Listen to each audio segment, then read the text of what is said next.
Bueno. Tenemos en línea a Arnaldo Canales, director de la Fundación Liderazgo Chile. ¿Cómo estás, Arnaldo? Buen día. Buenos días, un gusto saludarte, Pablo. Igualmente, porque hay un tema que te agradecemos que lo podamos conversar, que está relacionado con las emociones. Y más en esta época, fin de año, Navidad, Año Nuevo, graduaciones, términos de colegio, etc., donde ¿cómo podré decirlo? Hay momentos en que uno se puede sobrepasar con las emociones. Entonces, desde tu mirada, ¿cómo podemos ayudar también a la gente a entender que hay que tratar de controlarlas o encauzarlas o guiarlas? Así es. Bueno, principalmente es un tema que post pandemia, y todos lo hemos conversado ya hace bastante tiempo, que finalmente hoy día nos sacamos ya este velo respecto a este mundo emocional que antes no era observado, había sido relegado por una sociedad que muchas veces las emociones las veía como algo etéreo, y hoy día sin duda representa un elemento importante en nuestro bienestar. Por eso yo siempre menciono que las emociones son facilitadoras u obstaculizadoras de ese bienestar. Y efectivamente, como dices tú, Pablo, además de lo que muchas de las personas perciben en estas fechas, en estas emociones, sobre todo en víspera de Navidad, las que más predominan sin duda son la alegría, el concepto de gratitud cuando estamos frente a los seres queridos que pueden estar junto a nosotros en una mesa, y sin duda el amor. Pero también hay gente que vive sola, hay gente que tiene distintas situaciones, y hay mucha evidencia también que hay mucha más predominancia frente a situaciones de estrés, de soledad, de nostalgia. Muchos migrantes en Chile ya tenemos casi 4 millones de personas extranjeras que también viven este vuelo migratorio, y estas fechas también son son mucho más complejas. Por lo tanto, estas emociones que finalmente obstaculizan ese bienestar, finalmente surgen, por ejemplo, como el estrés, esas expectativas también sociales que tenemos frente a la presión comercial, la preocupación por la percepción que queremos tener frente a poder responder frente a la familia, comprar regalos, que es lo típico, y genera sin duda ansiedad. Y desde ahí se van generando finalmente una serie de elementos que terminan siendo bastante, de no llevarse de manera eficiente, terminan siendo bastante obstaculizadoras de ese bienestar que buscamos. Sí, y desde esa mirada, Arnaldo, porque también uno puede suponer, erradamente o no, que también depende mucho de los momentos, de los estados anímicos. ¿Tiene que ver también la edad?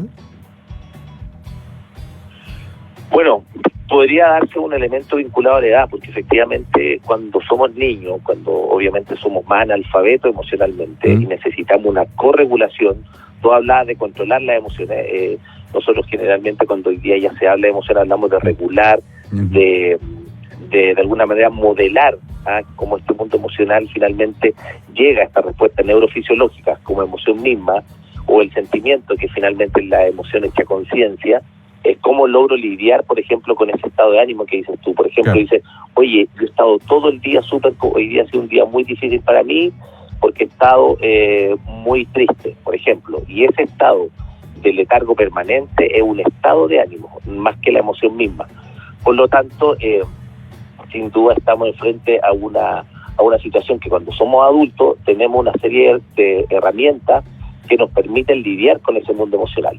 Pero en general, y te doy un dato acá, en promedio los adultos no reconocen más de 4 emociones.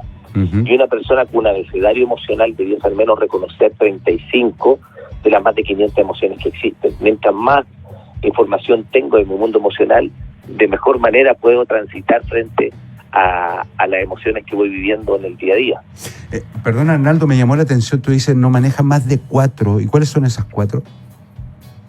Bueno, generalmente las que más se replican: el miedo, la alegría, la tristeza, la rabia, por ejemplo. Inclusive, te voy a dar aquí, Pablo, algo que nosotros como idiosincrasia utilizamos mucho. Yo te puedo decir, oye, Pablo, estoy chato hoy día de estar conversando contigo. Claro. ¿Qué emoción te estoy diciendo?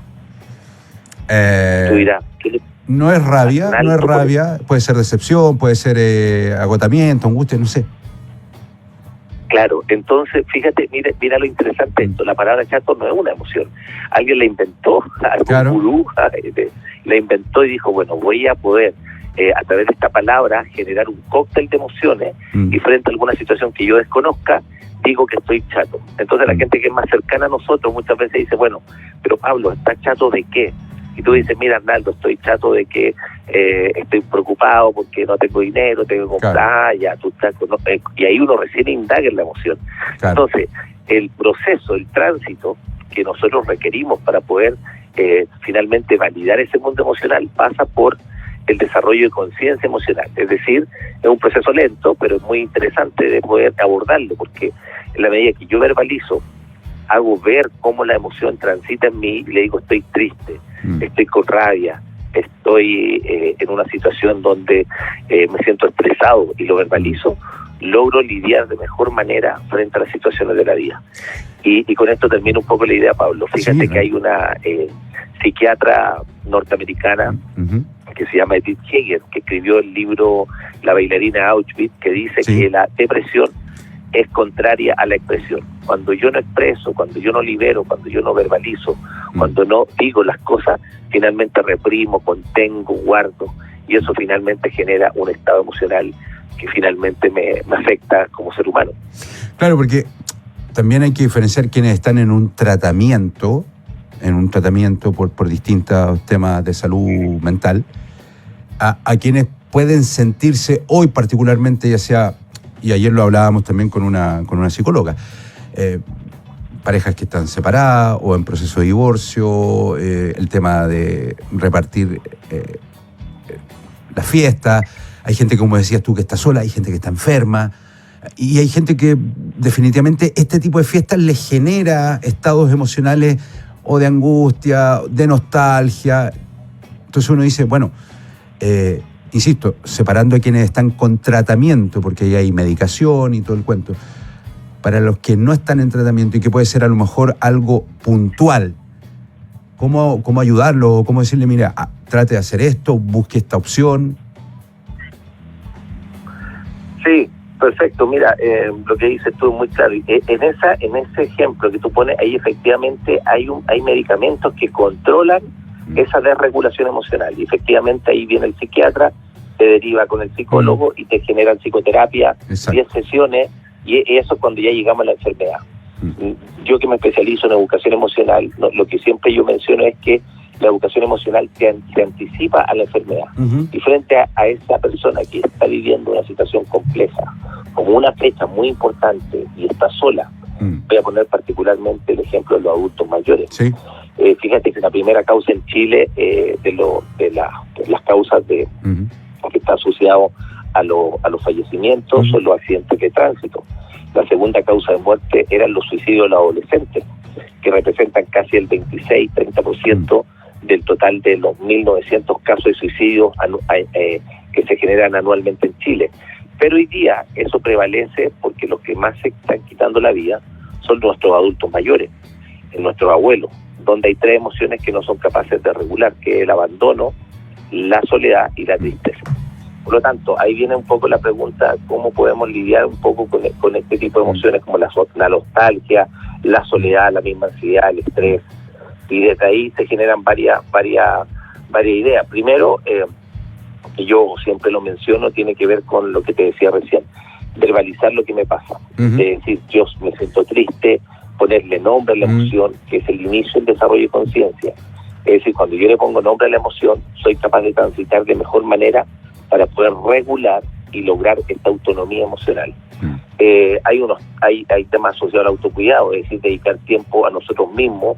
Muchos leemos, escuchamos música, hacemos ejercicio, realizamos actividades que nos brinden bienestar. Y eso obviamente la pandemia nos hizo nos pusimos varios expertos en buscar actividades que nos generaran, nos sacaran de ese letargo. Sí.